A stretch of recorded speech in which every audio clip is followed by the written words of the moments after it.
Hello, hello. How are you? Hi, everybody. I'm sorry I'm the late one today. That's okay. My fault. That's all right. We're here. Hopefully everybody else will be able to join us here real shortly. Yeah. It's nice to see you, friend. I feel like when the weekend comes, like we never get a chance to like really talk or anything because we're both so busy. Yes, we can blame all of my children's sports on that, and the fact that all I do is I just should be an Uber driver full time because it's all I do is drive. That's the only thing I do nowadays is drive my child somewhere. One of my children. I know it's coming to the end, right? Like Eliana is only a month away of turning 16, so it's coming to an end, but it's been a wild ride. You know, it goes really quickly. Am I echoing? It goes really quickly. No, you're good for me. Like I remember, taking the kids everywhere. Like I got very excited when why can't I think all of a sudden? I got very excited when like the kids got to high school and they had friends who could drive. Like I remember Caden sophomore year because Spencer is older than Caden, so he could drive sooner than Caden. Mm-hmm. So sophomore year, no, that's not right. Junior year. It was junior year. Spencer could drive during football season. And I remember like stopping after practice one day and I was like, Spence. He's like, yeah, coach. I'm like, can you please help me out and bring Caden home after practice? He was like, absolutely. And I was like, thank you, Jesus. Thank you so much. Mm-hmm. It was just like, oh, so whenever I could, I'd help him out with some gas money or something, because I was like, you're helping me out so much, which is just awesome. Yeah. So yeah. Which leads right into my amazing news for the week is that William got into Eliana's school. Yes. Which makes like my life like wildly easier because now they're moving like the middle school to the high school, like the same campus. Mm-hmm. So like in like a few months, they're going to be at the same location. Like my children agree with yourself. No, they haven't had the same, like any breaks, any like early dismissals, all of that stuff. They haven't been on the same bus schedule. They haven't been on the same schedule at all in 5 years. I think William was in kindergarten the last time they were like on the same schedule. Well, except for COVID. Then we were all home. So right. That didn't matter. Right. But it's wild. Like my life is like, it's like, what do you mean? Eliana was like, I've never been on a bus with William. And it's so funny. Like, that's all I remember growing up of like being on the bus with my little brother and being like, ugh, you have to sit in the front. Like, my mom took us to school for the longest time I can remember in elementary school. And I remember begging her to let us walk home with all the kids in elementary school. Oh, yeah. It's because you're cool to walk home. Mm-hmm. What's wild now, this is in Kansas City. I went back to Kansas City last year. You guys know one of my best friends from first grade. So this is first grade. And I drove down the street that my old elementary school was on. Robin, this is like 3 lanes of traffic on each side, sort of traffic. This is not a small street, okay? And the the school was on that side of the street, and you had to cross the street to get on the side that we had to walk down to get to our house. I cannot believe my mom allowed us to walk home at all. I mean, she only did a couple times, but now I understand why. Like, because it's not even just that one street in front of the school. It goes down and it meets up with another major street. So like, and that one, it's like, you know, it's like 6 lanes and 6 lanes, and you're crossing all. And I walked home like in 3rd grade, and I'm like, there's no way in hell I ought to let my kids do that now. Oh no. Like, there's no way. But that was elementary school. But I remember her taking us to school, and then junior high. Well, there's like a time between there. We lived in California that we did take the bus, but in junior high, we lived with my grandparents for a semester, and so my grandpa would take me to school. Now, my grandpa was older, and even when he wasn't older, he was a poor driver, and he had this like little 10 heavy truck sort of thing, like this little tiny truck, right? And you'd get in and you'd strap in, and my grandpa, he would whistle beneath his breath. Like he'd go, can you hear me? Like he'd just be driving off, and he'd have to make a left in front of traffic. And I swear to God, he'd wait to the last minute where I'm like, I was like, I'm gonna get hit. I'm gonna die. I'm gonna get hit. I mean, he would laugh. He thought it was the funniest thing, and he'd be like he'd stop whistling and start chuckling and just driving along. And I was like, oh my God. What are you doing? Yeah. So that was my grandpa. And then when we moved from there, I still went to the same junior high, but I went on a different bus. I remember the first day on the bus, I got on the bus and all of the seats were taken on the bus. It was like Forrest Gump, right? It really was. And I ended up having to sit on the floor of the bus next to this kid who I thought was so cute, who we, you know, were acquaintance friends, whatever, all through junior high and high school. We ended up going to the same college together on the same track team. Like, so there's this huge, but my first memory of him is him looking at me saying, you can't sit here. I had to sit at his feet on the bus. But those are the memories I have. I have no memories of my brother or sister in any of those memories. Well, you know, that's so funny, right? Like it's all about you when you're in those like formative years. It's not. So like I have to like go back in my memory to like pull out. But my little brother was, he was like, what was that show when we were growing up in the 80s? Like with like the demon child, like it was like the redheaded, like he was like the bad kid. Not Dennis the Menace. I think I know what you're talking about. I forget what the name of it was. There's like, it had a whole series of movies. Yeah. And like, but that was my little brother. Like he was terrible. And I didn't want anyone to know that he was related to me because I was the good girl. And I was like, he's bad. I don't want to be near him. That's funny. The only thing I remember about my brother and sister is when they did come to high school, I was a senior and they were a freshman. And I remember because I was the big bad senior, I was the strong girl, you know, and nobody messed with me. Like the boys didn't even ask me out because they were too afraid to ask me out. They were like, yeah, you tried to put a move on her, it's going to beat you up. And I was like, that's so ridiculous. Regardless, right. My brother and sister used to say that nobody would mess with them because I was their sister. They were like, I got no problems. I got no problems at all. You know, my brother used to say he was going to walk around with a shirt that said Marlena Corbett's my sister, like back off, you know, it's like, that's kind of funny. That's all I remember about my brother and sister and school and such. Like, it's so wild to think back at all that.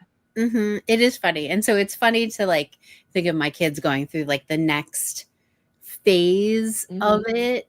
Because like, you know, Ellie's like all in high school, all about high school, and Will's just starting middle school. Yeah. So it's like they're in that two different little worlds, and only for a little, very, very tiny bit, and then they're off like you guys. Like that's one of the things that Kaden loved the most about Josiah deciding to go to Purdue Fort Wayne and then both being on the track team together. Because you know, in high school, Kaden was really excited about playing football with Josiah, and then Josiah stopped playing football, and then Kaden couldn't end up playing football. And then when track came around, that was a whole different ordeal, right? But so now they're both in college, and it's like you could just tell they respect it even more now. Mhm. I mean, Caden more so than Josiah. Josiah is kind of like, whatever. He doesn't But know that. Caden's very much like, it's so cool. I get to be on a team with my brother. And then he gets very excited because he's like, my brother's a badass, And so he's so incredibly proud of Josiah. And it makes me really happy, because Alora and Caden don't get along at all. But if you watch Caden and Josiah a lot, like you can see the respect that Caden has for Josiah, especially when it comes to sports, and watching them on the same team and then watching them at conference last year when they were both competing. I mean, that was just so exciting to watch that happen as a So mom, sweet. Right. But that's what you hope for. That's what you want. And Right. it's just wonderful. I know for me, like my brother was terrible, but once I went away, I don't know, we both grew up and like he's fantastic. He also chilled out.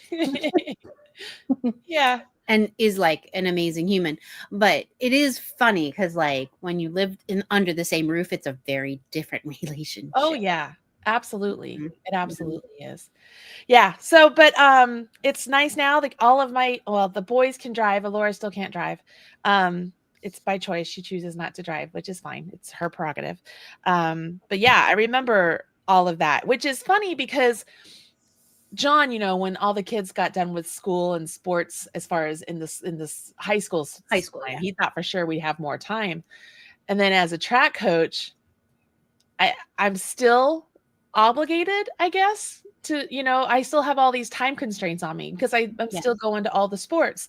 And then now my athletes play other sports. So of course they're like, Coach Bird, can you come watch me play football? Coach Bird, can you watch me play volleyball? Coach Bird, can you come watch me play tennis? And I'm like, yes, honey, I will. And John's like, really? We have to go watch football? I'm like, but I like football. Like, I'm excited to go watch KJ play football this year, like he's supposed to be starting on the varsity, so we'll see if that works or not. But I'm gonna go support him because I'm excited for him. There's nothing, I don't know, there's nothing more special when you make a connection with a teenager because they're like this little unicorn that they're not going to give their time to people that don't support them. You know that. So when you make a connection, you're just like, yes. It really is. It really is. Mm-hmm. When they're not related to you because they have to talk to you. I think I told you the other day, I don't know if I told everybody else, but like I went to practice with Josiah. We were throwing the shot put and the football players were on the field doing their warm-ups. Mm-hmm. And I don't know what number KJ is. I don't know what number Caden Sumter is. I don't know what any of their numbers are, right? But I did see Miles because he was out of uniform. He must be hurt. And he was like, hey, coach. And I was like, hey, what's up? But I know they aren't supposed to like, your attention on football. And I understand that completely. Right, I would not ask them any other thing. But as I was leaving the shot put rings, I turned to just look at him one more time. I'm going to stand up. So I see this one guy kind of turning towards the shot put ring, like looking at us. And I see him go just like that, like really quick by his hip. And I was like, oh, that must be KJ. I was like, oh, there he is. So, and it was him because later on that night, his dad texted me. He was like, KJ wanted me to tell you that he saw you. And I was like, oh, that's funny. So anyways, I thought it was just really cool. Hey, Maureen, you're here for the chat and the fun and the camaraderie. So yes, we're going to talk about a little bit of crochet today eventually, but hang on if you want to. So very cool. Speaking of crochet and stuff, when you are at these different events, I know that you are always taking something with you. How do you decide what project you're going to take with you? And when you go, are there people that like come up to you like, oh, what are you doing? What are you making? What is that? All the time. So Will plays hockey. So I am. It's your new life. You like live in the hockey rink because you got to get there super early because it takes forever for them to get their skates on. Like the whole thing, it takes forever. And it's freezing. So I'm wearing everything head to toe. Uh-huh. Lately, while I've been going, I've been taking things that don't take a lot of my brain power because what happens is people ask me questions. And so if I'm doing something that's like color work or cables or something like intensive where you really have to pay attention or something that's like has a lot of shaping, I cannot focus because, big surprise, I'm chatty. And like when they ask me questions of like, hey, what are you making? then I'm not like a normal person who is like, oh, a sweater. Like I go into these deep discussions. No one asked that level, right? They just Right, want to be right. like, it's like when someone asks you like, hey, how you doing? You're supposed to say fine. I don't always say fine. So it's the same way with like my crochet. Like hey, what are you making? It just recently happened, and the poor dad, I felt terrible for him. He literally was just trying to be nice to me. Be like, hey, what you making? And I went in this deep dive about how I'm making a sleeveless sweater, but you can't really call it a tank top. And I thought, like, it was like watching his eyes, like, totally like, ooh. So, like, when I, live at the ice rink, I'm always working on something that's like working in the round, like something that's in the body. So I'm not shaping it. But I find that I also can't do something that's just like a plain stitch because I get really bored. So if it's just like, I don't know why I would be doing single crochet back and forth, but like, I have no idea why I would be doing that. But like, I like fall asleep now. Like Yeah. this is like my new thing is like, I fall asleep while I'm crocheting. You're like, Yeah. great. Like, I don't think that's supposed to be a normal reaction, but I'm like, I don't know if I get too rhythmic and I'm like, I'm out, which always scares people when you're at ice rinks. I have found, so I'm knitting this sweater. Like it feels like it's the never ending sweater. I've got 11 more rounds to do. And I find that if I can get into it at least one round, I'm good. But that first round, I'm nodding off the whole time. And I'm just like, this is not good. You know what I mean? Oh, what is happening? Like clearly it's like so relaxing and like so lovely, which is great, which is what you want it to be, right? Uh-huh. But no bad.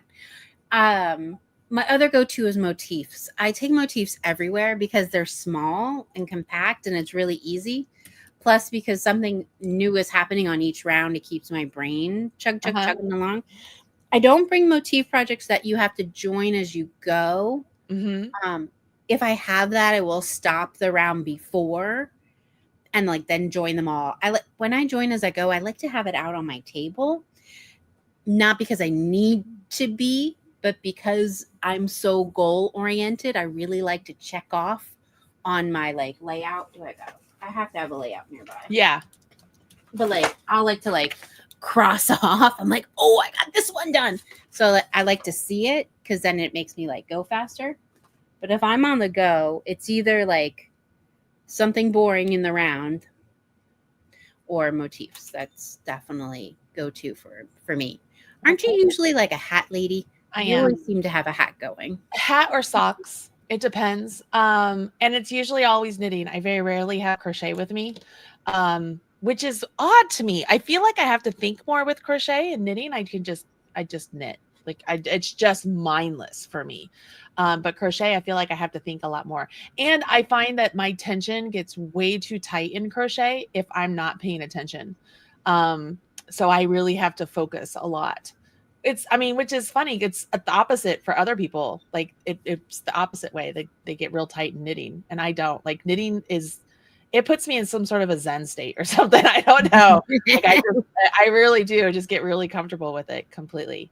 But yeah, I don't know. It's pretty That's cool. how I feel about Tunisian crochet. I can get into just like this rhythm and yeah, I'm super chill. With crochet, I'm a tight crocheter and I just like the stitches to be really crisp. Okay, so that's usually me as well. Mm-hmm. But then I find that if they're too tight, there's a point where they're too crisp and too tight that it's just going to stand up on its own. And so I struggle with that. Like I have to go larger hooks to make sure I get some drape and stuff, especially if I'm going to do garments. Yeah, I'm always going up hook sizes when I'm making whatever I'm making. Yeah. Like garment wise. Yeah. But I do like the nice crisp look of a stitch. I totally get that. The hardest thing I think has ever been like I'm sure you've done it before where you're doing like super big hook Mm-hmm. with like mohair where it's all Oh like yeah. hazy Yes. and you have to go like really really big. Yes. so that you're making these big stitches so that the halo can come. I think for me, that's the hardest because you're always doing like simple stitches, Yeah. but like on purpose making something with a bigger gauge definitely Yeah. is something in my brain chemistry where I'm like, I have to concentrate so hard of pulling up. Right. Because I mean, if you guys don't know, like you'll look at a mohair yarn, you're like, gosh, that is really thin. You must be using really tiny needles or a really tiny hook. And what you have to remember is that the halo itself of the yarn is taken into account of how thick the yarn is. Because you don't want the halo to be all matted down. You want that to be really light and fluffy. So Yeah. you use bigger needles and hooks to make that happen. Yeah. It's cool. So I'm going to do a little share screen here. Is that working? It is in a second. Just give it a second. It's loading. All right. Hey. Hopefully it is. Yeah, So it I loaded. wanted to make sure I did not forget this. There were so many lovely people who did their Mondays with Marley sharing this week that I wanted to make sure we picked one. So I went to the Facebook group this time and I typed in Mondays with Marley to kind of see who popped up. And Tabby was the first one that popped up. And I thought this was great. It showed what she's working on. It shows both of us waving. I was like, that's a perfect one. So I've already told her winner, chicken dinner. But Tabby, congratulations. You are the winner of a free pattern. All you need to do is contact us. It's contact@marleybird.com, and Chrissy will get you set up with a free pattern of your choice from the Marley Bird Ravelry store. So congratulations to Tabby. And to everybody else, if you don't know what this is all about, essentially, we give away free stuff.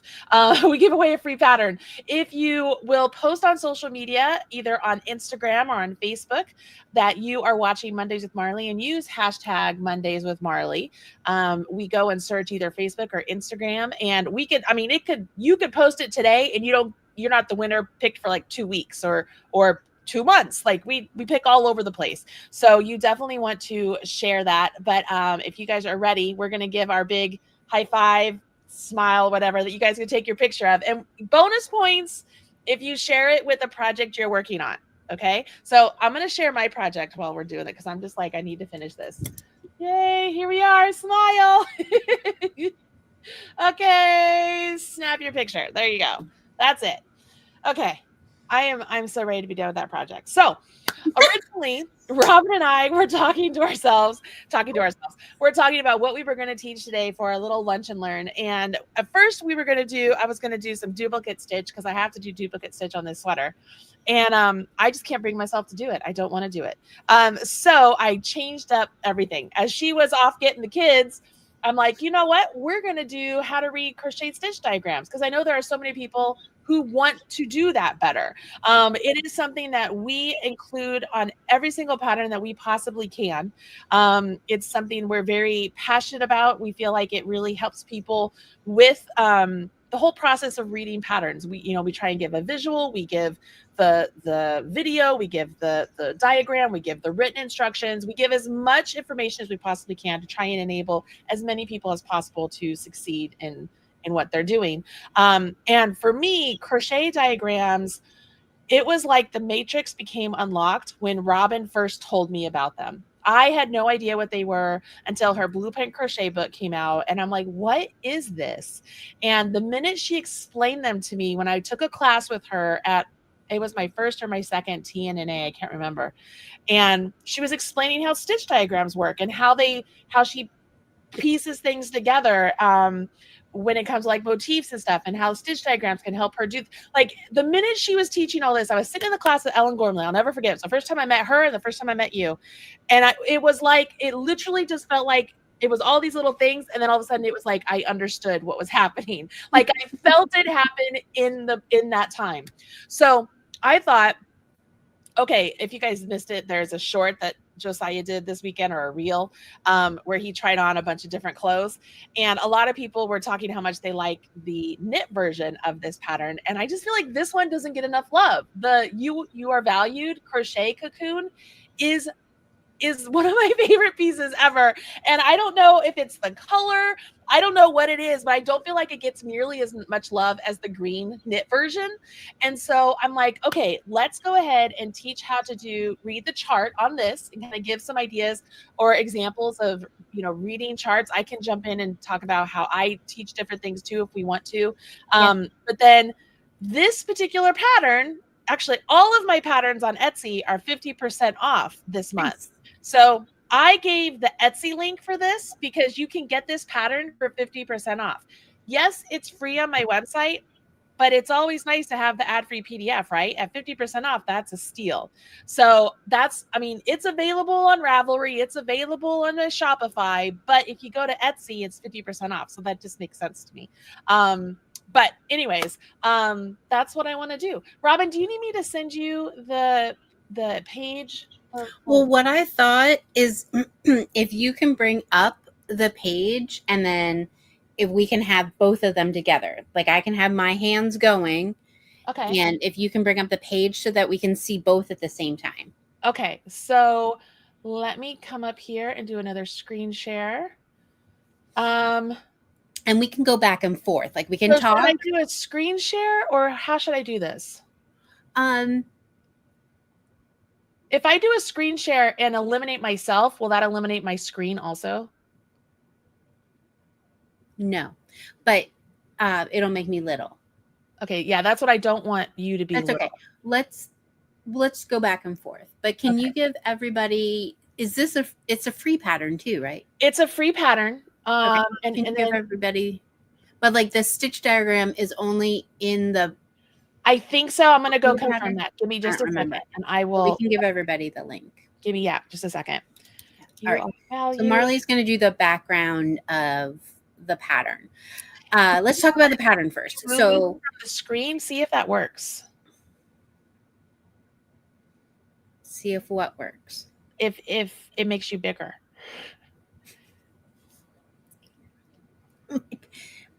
You want me to remove you? Yeah. Okay. No, I stayed the same. I stayed the same size. So I'm going to put you back. That's okay. We'll just go back and forth. We can go back and forth. But let's talk about the pattern a little bit. Yeah. The shrug is essentially what it is, right? Like it's a gigantic rectangle.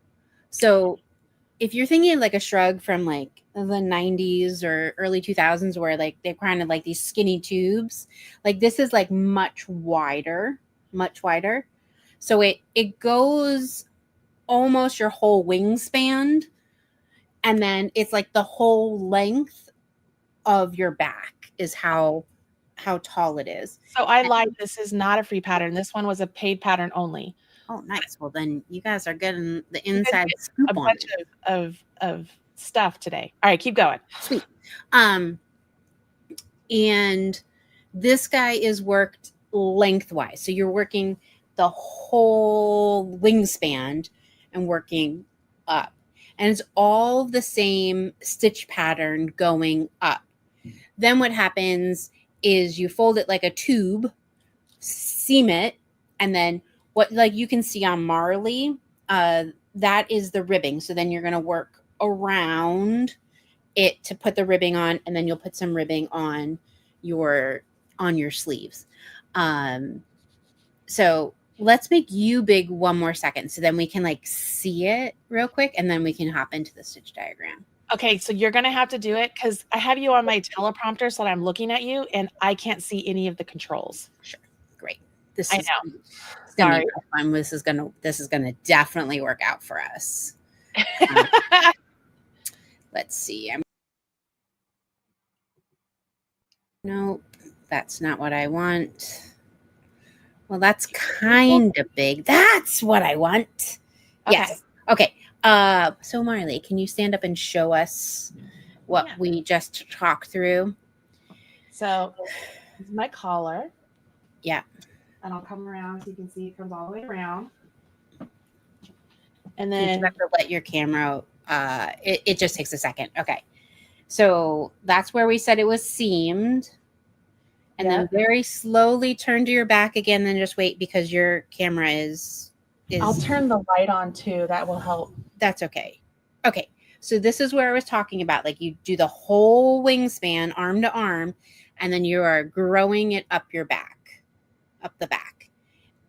And then you seam it, and then you put the collar on. So And this, the collar it's big enough that you could flip it down if you want and pin it. I yeah, like mine flipped up, just personally. yeah.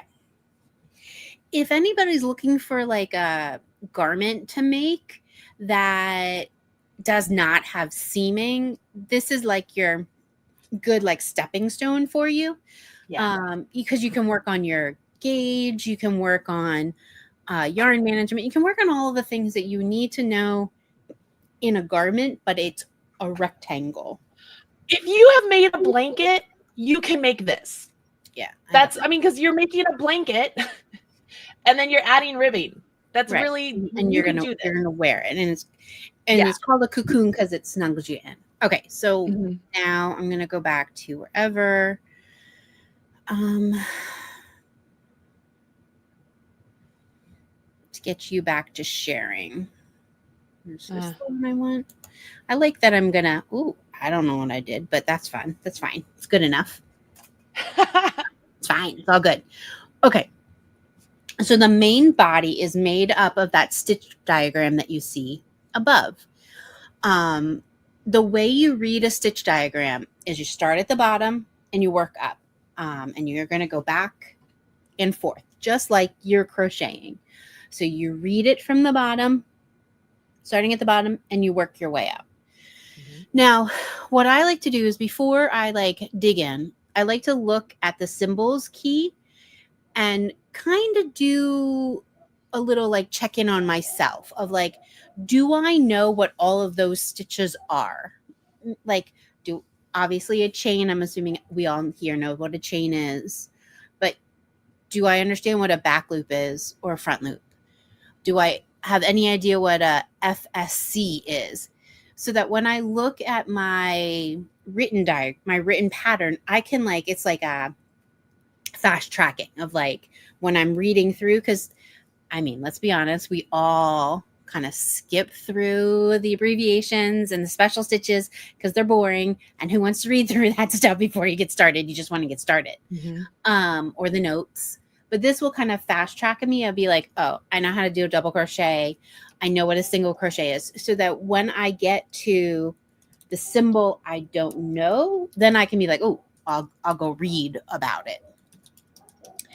In our stitch diagrams, what we do to keep you on track, every other row is going to be a different color just to help you keep on track. Not every stitch diagram is done that way. Most people will do like how you can see the numbers that says, oh, hey, that's the beginning of the row. They'll have those called out. But on ours, I try to make a visual as well. Can I say something about the numbers real quick? Yeah. Mm-hmm. One thing I want you guys to notice about the numbers is notice number 1 is right now over on the left side, but it could be over on the right side. And so the beauty of working with a chart is that those numbers give you a clue of, hey, where are you going to start reading this chart from? If that number is on the left side or the right side, that's the side you're going to read it from. So row number 1, you're going to read it from left to right. And row number 2, we're going to read it from right to left. So where those numbers are on your chart, as far as the number of the row or the round you're on, that gives you a quick indication of what side of the chart are you going to start reading on? Because this is a piece that is flipped back and forth, right? So that's why you're going to read it from left to right, then right to left, left to right, right to left, or vice versa if it was another chart. If it was in the round, all the numbers would be just on the right side. Does that make sense? So those numbers can really be a great tool for you to help you understand your pattern as you're working along. Yeah. 100%. This one is nice because there's not a lot happening, but sometimes in crochet patterns, there's a lot happening. And when you get more familiar with your stitch diagram, they come really in handy because they can kind of tell you where to stick your hook. Because sometimes you're like, what are they telling me to do? Because sometimes the written directions make perfect sense to the person writing them, but it's very hard. Let's say like if it's not ours and there's not a video and there's not other ways of doing it, like having a stitch diagram is super beneficial because it can give you like some pointers along the way. So should we jump in? Should we start crocheting? Sure. I think that's cool. I mean, I always have my little tips of the great things about crochet stitch symbols is that they're very logical once you break it down. You know, you have that chain, it's just this little circle. It looks like a chain, right? If there was a slip stitch on here, it's a dot. And it could almost be invisible, right? Well, a slip stitch is practically invisible, so it makes sense. And then as you go through the different symbols, just like the height of your stitches are different, the height of your symbols are going to be different. And Mary on here asked, you know, what about charts from other countries? One of the beautiful things about crochet diagrams and crochet charts, the symbols are universal. So I can pick up a stitch dictionary from Korea or Japan or Russia, and I can understand it because even though maybe their word for the stitch that is different than what my word is, the technique, what they're doing is the same. For example, in England, the double crochet that we do is a treble out there. Is that right? Is that what it is, Robin? I'm pretty sure that's how it goes. That's correct. Okay, so our double crochet is their treble crochet. So if somebody from England, UK, is reading my pattern and they read double crochet and they don't understand that I'm an American writing double crochet, they would complete what is a single crochet to us is a double crochet to them, okay? But if they were looking at my chart and they see a double crochet symbol, to them, they'll be like, oh, that's my treble crochet. And they know exactly what stitch to do. And so one of the things that I love the most about charts itself, especially when you're getting into stitches that are beyond a single crochet or a half double, is when you get to doubles and beyond, those little hash marks that you see on the post essentially of the T, that represents the number of times you're going to wrap your hook before you start your stitch. So, you know, when we do a double crochet, we wrap our hook once and then we start doing our double crochet. If you do a treble, and I'm talking American terms, if you do a treble, we wrap our hook twice. If you do a double treble, we wrap our hook 3 times. If we had a symbol that had 5 hash marks, I don't even know what that would be called, but I know how to do it, because I would wrap my hook 5 times and then proceed to walk through the process of yarn over, draw through 2, yarn over, draw through 2, so on and so forth. So one of the beautiful things about symbols is once you can look at them and understand they're logical, it's like, oh, okay. So like we're looking at this and it says a stacked double crochet and you're like, what the heck? That is not a double crochet. It looks like 2 stacked single crochets. Well, that's exactly what it is. It's 2 single crochets stacked on top of each other, and I will die on this hill. I do not call it a stacked single crochet because if I had 3 of those stacked, they would be a treble, right? We're creating a double crochet. We're stacking 2 singles to create a double. We could stack 3 singles to create a treble. I feel like the name of the stitch should be what the resulting stitch is, not what you're using to complete it. Does that make sense? It's just like we don't say, oh, that's a 5 double crochet stitch. No, that's a shell. Do you know what I mean? Like, it just makes sense to me. You call it what the ultimate result is. But you can look at this, and I don't know what a stacked double crochet is, but it looks like it's 2 single crochets, one on top of the other. And that's exactly what it is. Do you know, am I making sense here? Yes. And don't worry if she doesn't make any sense, because I'm going to go through all of that while we're doing it. Because everybody learns different, and that's the beauty of how we like to teach. Okay, so the way we read this is, like we said, we start at the bottom. We're going to start up with the setup. And these are all foundation single crochets. I'm going to tell you, I love foundation single crochets. You will see them on a lot of our patterns because I love them. Yes. Just like to warn everybody before you come at me. I love them. I'm sorry. So the way that we read this is we see that we have this little symbol that is a little like cross with a dot at the bottom. Sometimes the thing with symbols is that they use the same kind of symbols and they seem to mean the same thing. So the cross is always a single crochet and that dot is always a slip stitch. But when they're put together, they're a foundation single crochet. You just get used to it, and it eventually makes a bit of sense. So to get started, we're going to pretend that this is a swatch, and all that we do is we count how many of those little cross dots that we need to do. So it's 1, 2, 3, 4, 5, 6, 7, 8, 9, 10, 11, 12, 13, 14. 14. Fabulous. So we're going to make 14 foundation single crochets. And I'll walk you through that in the next row, and then we're going to talk a little bit more. We'll just keep going back and forth. Does that sound good, Marley? Yeah, that sounds great. Okay. All right. So now I get to figure out. Do you want to make you full screen? Are you going to show your hands? Yeah. If you touch that little square at the top of your, sorry, I can't get my, there we are. I think that's you. So now how do we click it over to me? I figured it out. Okay. On my screen, it's just me. Hopefully it's just me on you. Yep, it's you. Okay, lovely. We're lovely. Okay, foundation single crochets. So if you're used to starting your crochet with chains, this basically does the chain and the single crochet all at the same time. And the reason I like these, especially when we're doing garments, is because they make a very stretchy edge, and that comes in key for doing garments. So that's why this is kind of like a garment light kind of sweater. The way we make a foundation single crochet, there's many ways to do it. If you found another way that you like doing it, I'm all for it. The way we like to start it is we'll chain 2. I'm going to insert my hook anywhere, I don't care where, in that first chain. So not the one closest to my hook, the one right next to my knot. I'm going to insert my hook, yarn over, pull up a loop. So I have 2 loops on my hook. It looks like I'm making the world's tiniest row.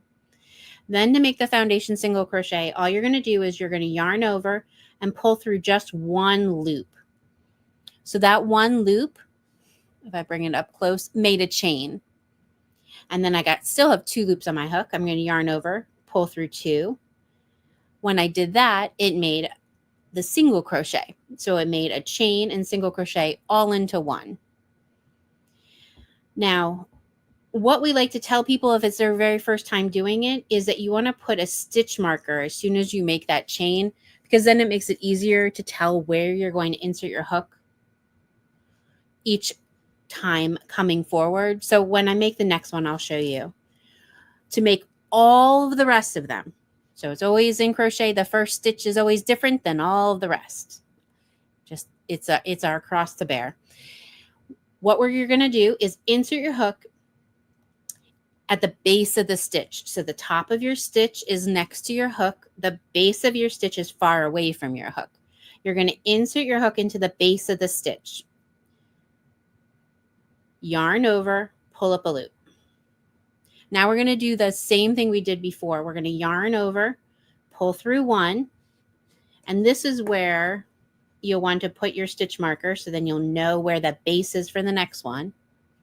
Then we're going to yarn over, pull through 2. That makes our single crochet.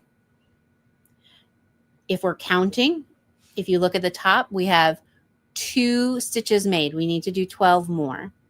So one more time slowly, it's insert your hook into the base of the stitch or where we have it marked off, yarn over, pull up a loop. Now we're going to yarn over, pull through 1. You can mark it if it's your first time. Then yarn over, pull through 2. Now we made 3. We'll do it again. Insert your hook into the base of the stitch, pull up a loop. Yarn over, pull through 1. Mark it if you need to. Yarn over, pull through 2. As you go up, you start to, it's like when you're crocheting, you can find the holes naturally. When you start going up, you'll be able to find the base of the stitch quicker and quicker and make this go faster. What I will tell you is my little thing is I like to make sure when I'm going the base of the stitch, I'm going through 2 strands when I do it. If you've done it, if you're just learning and you go through 1 strand, that's fine. It doesn't matter. As you are learning, if you are doing it going through the base of the stitch, if you go through 2 strands, you make a more secure bottom of your stitch. It will give like a nice V look here and a nice V look here. But if you're just learning, I don't like to stress anyone out. Just insert anywhere in the bottom. As long as you're not inserting it into like the first one over and over, as long as you are making a snake, if you've ever, taught beginning crochet, if you got a snake, you did well. Then you've done well. Learning how to read a stitch diagram is not related to if you can make foundation single crochets. Okay, all that we need is 14. It's just a few of them. Let's see, 1, 2, 3, 4, 5, 6, 7, 8, 9, 10, 11, 12, 13, 14. Okay. You'll notice that when I make these, I am going, it's almost like I'm working vertical because the stitch diagram was written like this, that you were working this way. It's just these foundation stitches. I find them much easier to hold your hook like this, even though you're really working across the row this way. It's just for those guys is the way it works. So this is our setup row done. The next row showed a little chain and half doubles, because half doubles are a little bit taller. They look like a little capital T working all the way across. So we'll do that, and then we can talk a little bit more about our stitch diagrams. So we're going to chain 1. I'm doing the chain 1 super loosely. If you're super tight, chain 2. We are not counting it as a stitch, and I'll show you that on the stitch diagram in a second why that is. All that we're going to do is do a half double into each of these foundation single crochets. Half double is where you yarn over, insert your hook into the stitch, pull up a loop, yarn over, pull through all of those. And it's all 1 for 1. So there's nothing exciting about this row. I like to think of it as kind of like another setup row. It's a relaxing row in the stitch pattern itself. And all that we're doing is working all the way across with 1 half double in each. All right, so Marley, do you know how to bring back up the stitch diagram? If not, I'll start pressing buttons.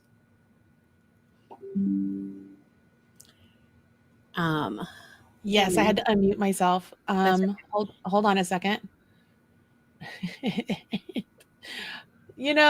I try and make things easier, and sometimes I just feel like I just make things so much harder for myself. Oh, and now she's out. Okay,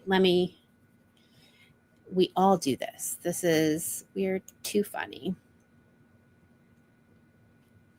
All right, we are going to bring it back up because the next thing is what I want to show you is the next row uses the back. Let's see, Marley, can you see if you can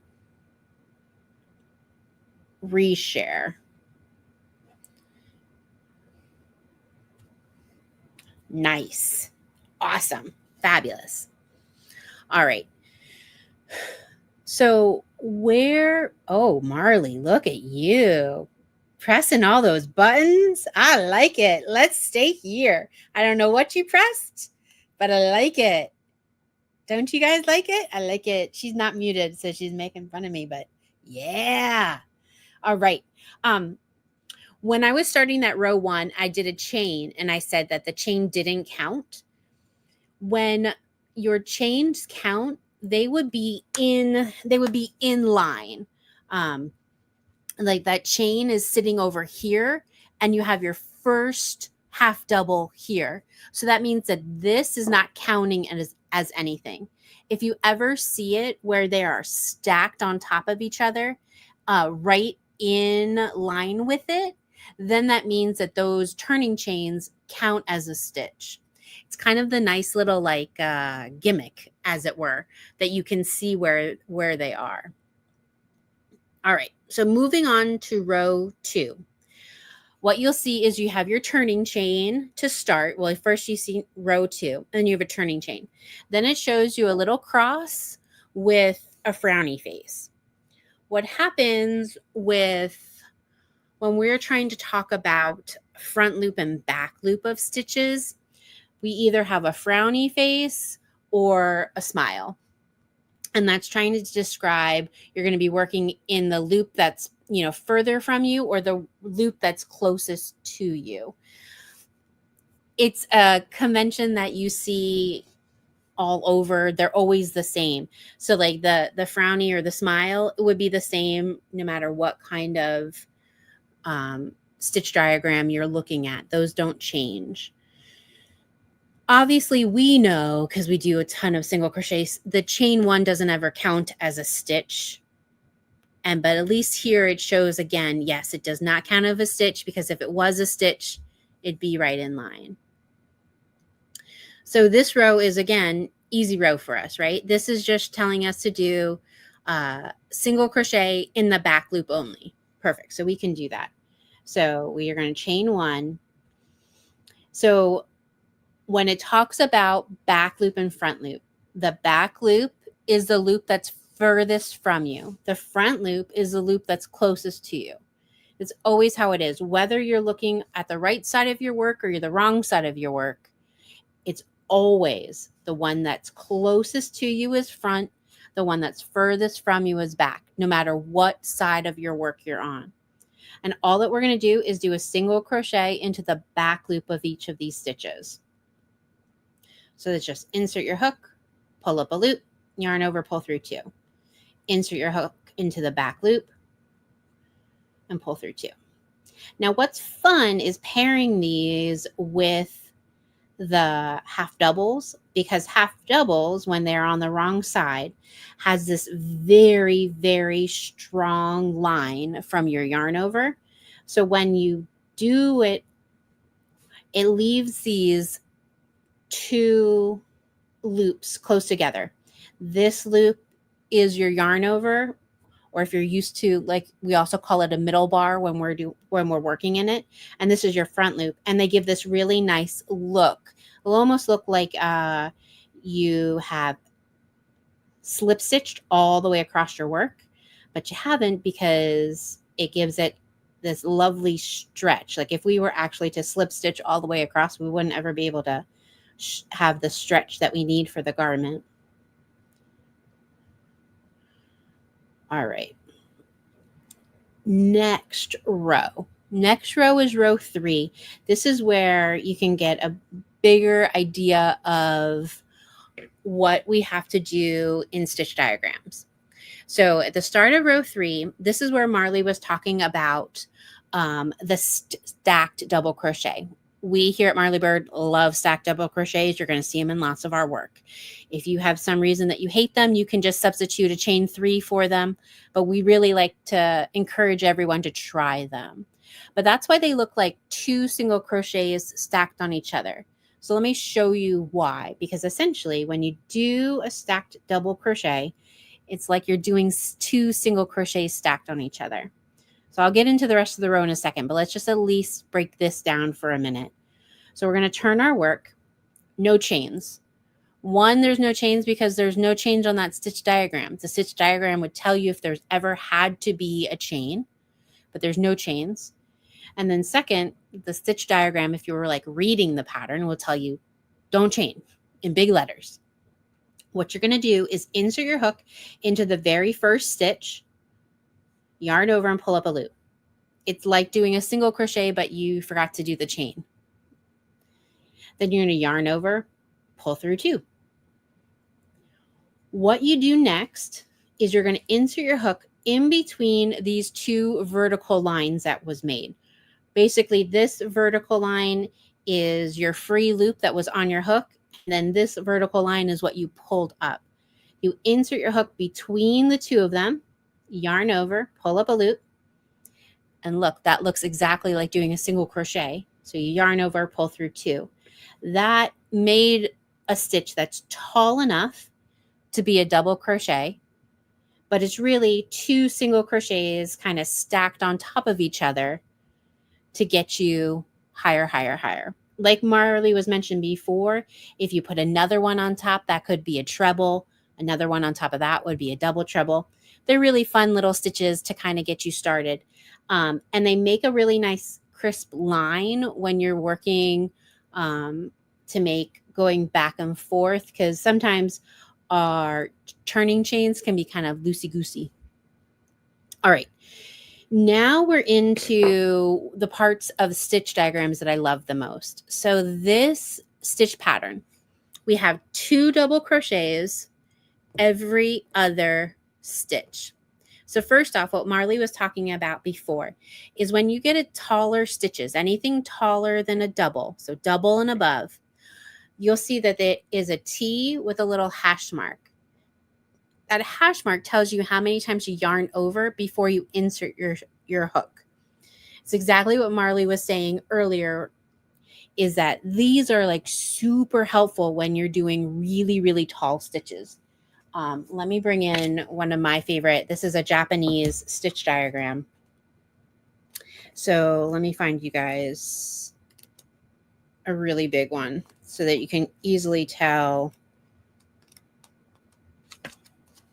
So it usually happens when you're doing like these gorgeous pineapple lace.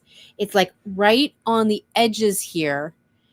You always have to do a different stitch. Like in between here, they're all doubles or singles or chains. But on the edge, there's like something that you need to do with 2 hash marks. Well, you don't need to remember, oh, 2 hash marks is a treble. All you need to remember is you yarn over twice. So like that's like key number 1. Key number 2 with a row 3 is I love it tells you where you're supposed to go. So in here, it tells you 2 double crochets. So it says you'll do the stacked because there's nothing in the next one. If you look at the very next one after the stacked, there's nothing in that stitch. That means you skip that stitch.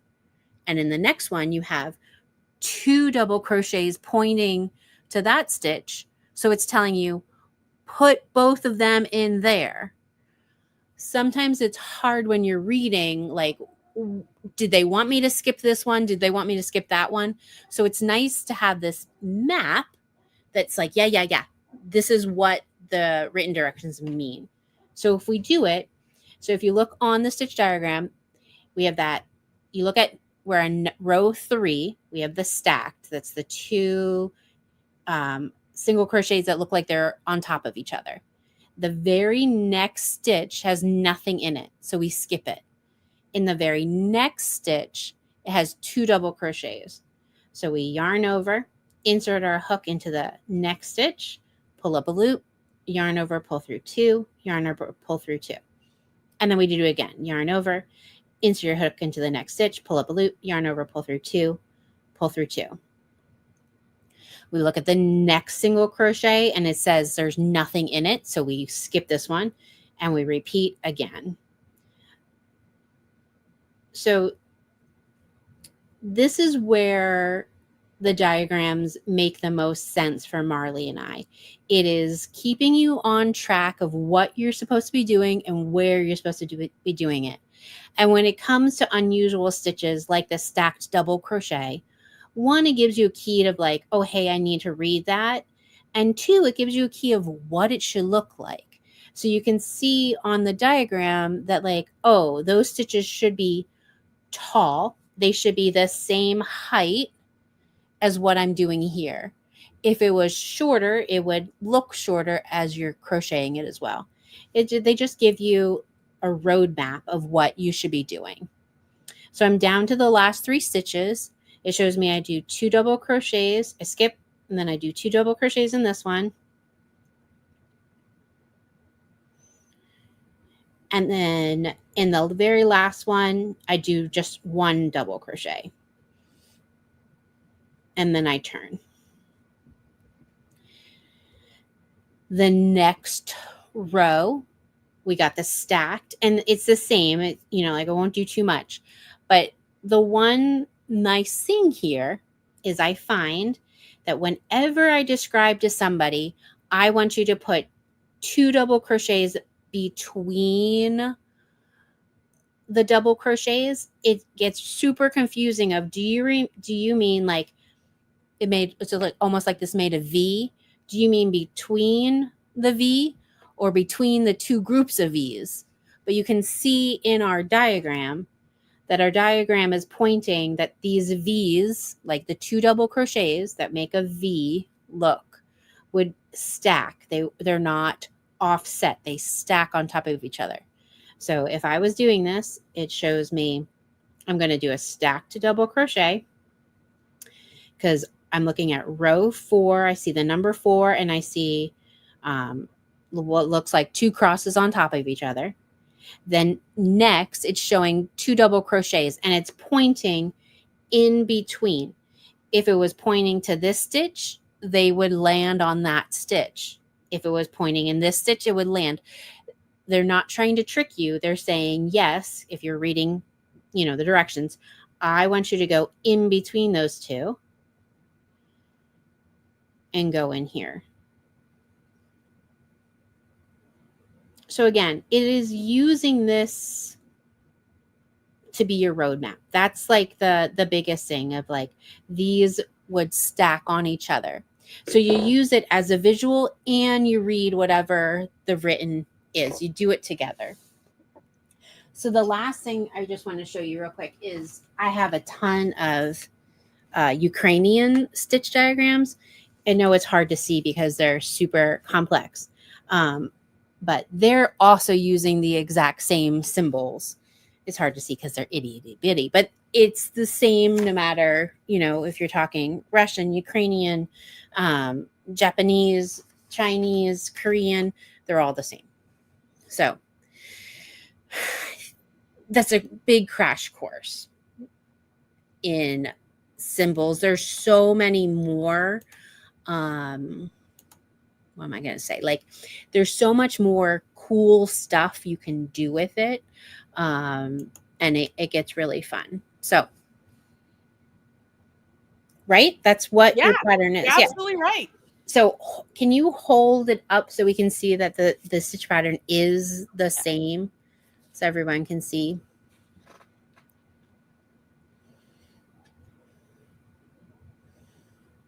So it's upside down, but what we were doing, but that's okay. It is that, because I'm sure you guys have looked at a pattern and you try to like zoom in, like what's it supposed to be doing? That's what a stitch diagram is trying to help you do, of like help you have a little map.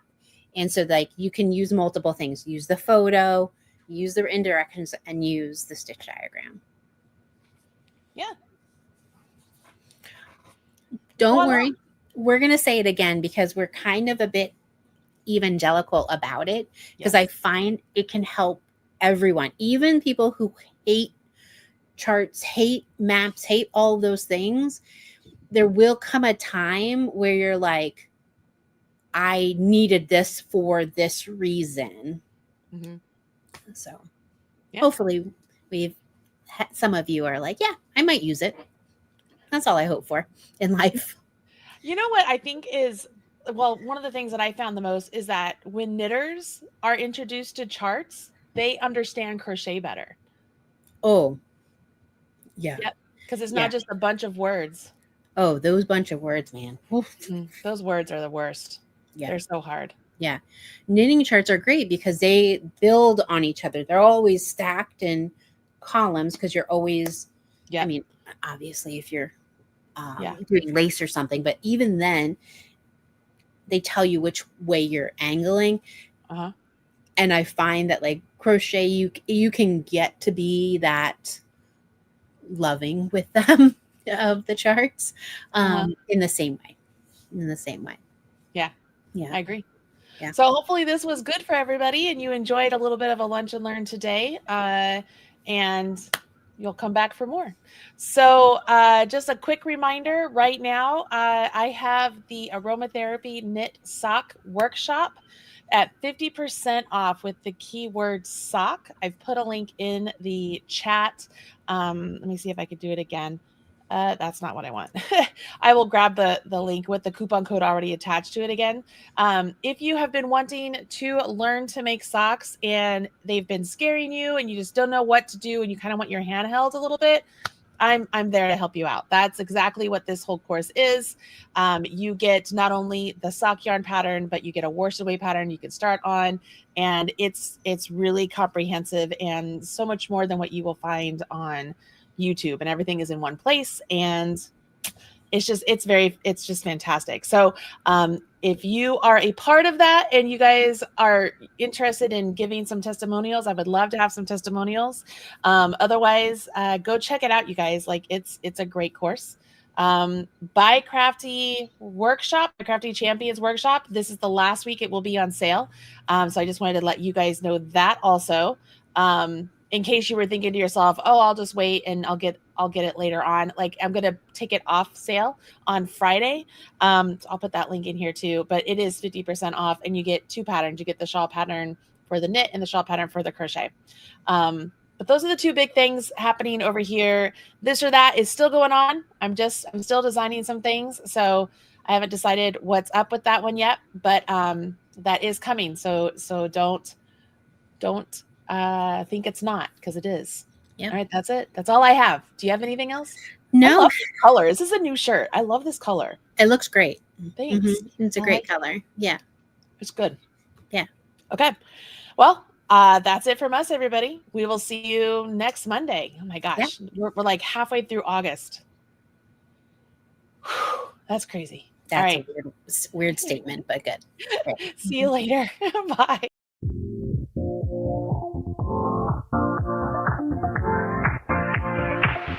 Live your life within the moment, and don't go wait until the morning.